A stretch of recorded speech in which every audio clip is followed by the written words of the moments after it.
All right. So if you haven't noticed, I've been broadcasting this podcast for an hour.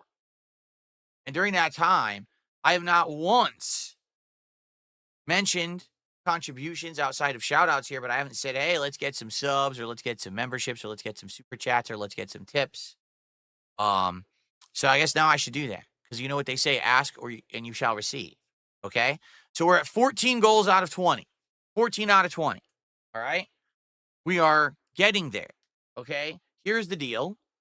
The next reward is 20 goals hit, which will be DSP Tries It, McDonald's Shamrock Shake, and I guess that Angel Reese meal. The McDonald's DSP Tries It that I did several months ago is the most viewed DSP Tries It that I have done since I returned to doing the series in the summer.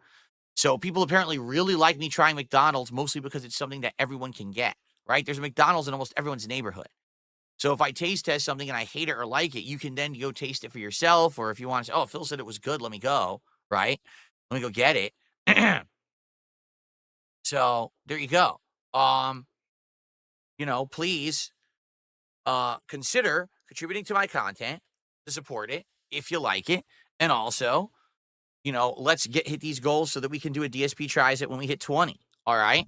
So how to contribute? I think you guys know how it works. There's super chats and super stickers and memberships on the YouTube side, or gifted memberships, I should say. There's subs on the Kick side.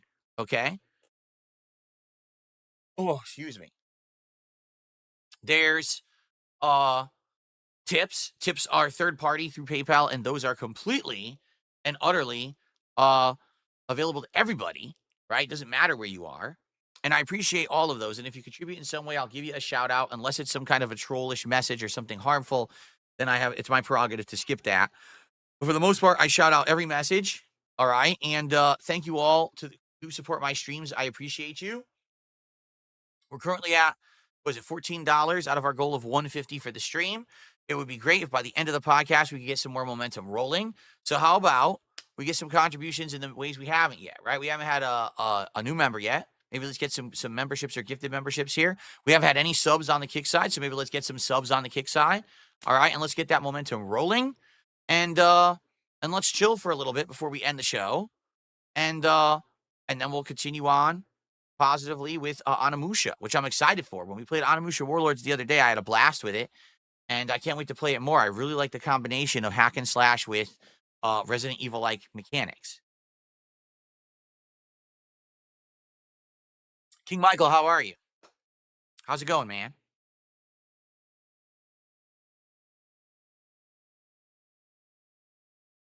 Okay.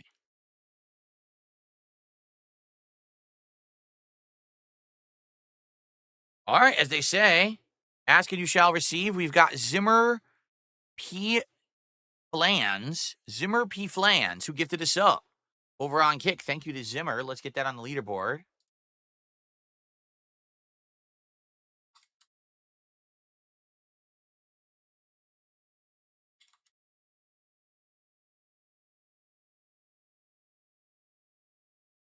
Yeah. Thank you, Zimmer. Let's see here.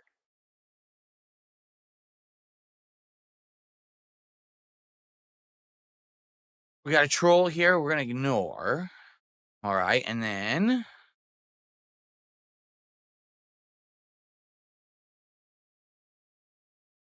I got a $2 tip. Someone says, my take is that as people's lives get worse with the economy.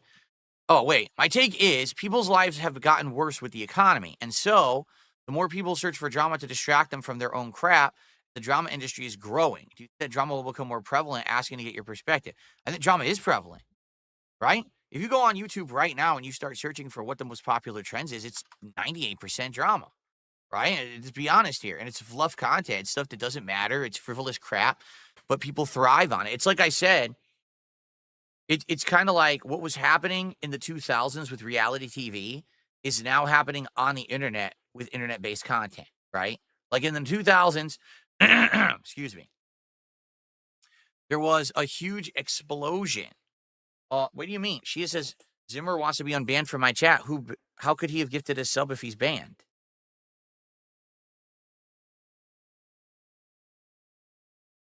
What was his name? Zimmer P. Flans?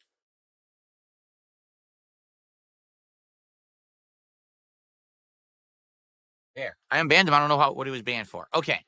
In the 2000s, it was the dawn of reality TV, right? You had shows like The Real World that ballooned into other shows like the Anna Nicole Smith show, and other stuff like that.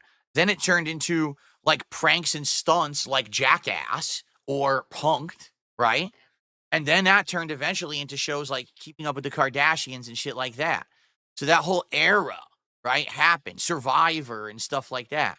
Then all of a sudden in the 2010s, the internet became more prominent as a source of entertainment, and the internet started to adopt. And now what's happened is it's finally caught up, and the internet is becoming completely abundantly dominated by drama content, right? That's the majority of it. No one is looking for a legit politics show.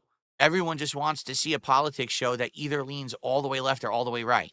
No one is looking for or caring about something that's more tempered to the middle or more rational. They want extreme drama.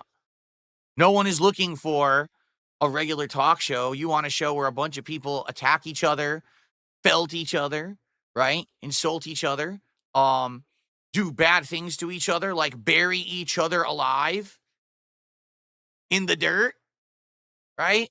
You know what I'm saying? Like, this is what they want. And these are the things that are getting popularity, and these are the things that are making money. And, that's not me. You know what I mean? And I don't care about it, but I get drawn into it. So, but yeah, I think that the internet will continue. It's just like everything. It's just this slow trend, slow curve.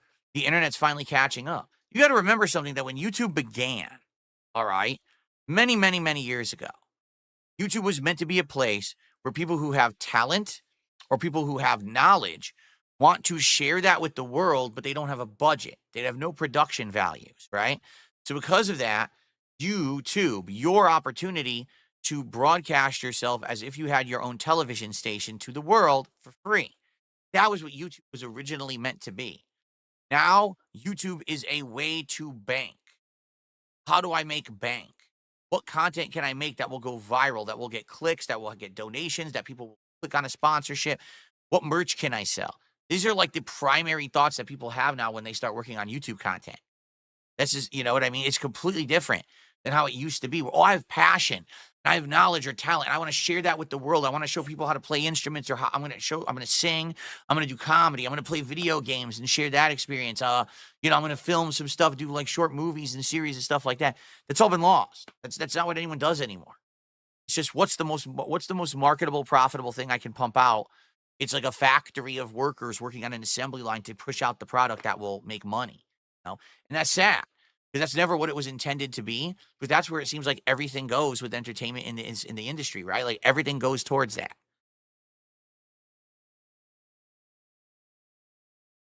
So it is what it is.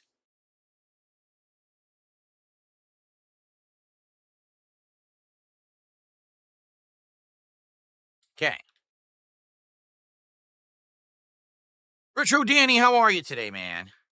He says he just beat Still Wakes the Deep and he loved it. It jump scared him at parts, and the story is good, and the cliffhanger ending wasn't a letdown for him. It was for me. It was a huge letdown for me.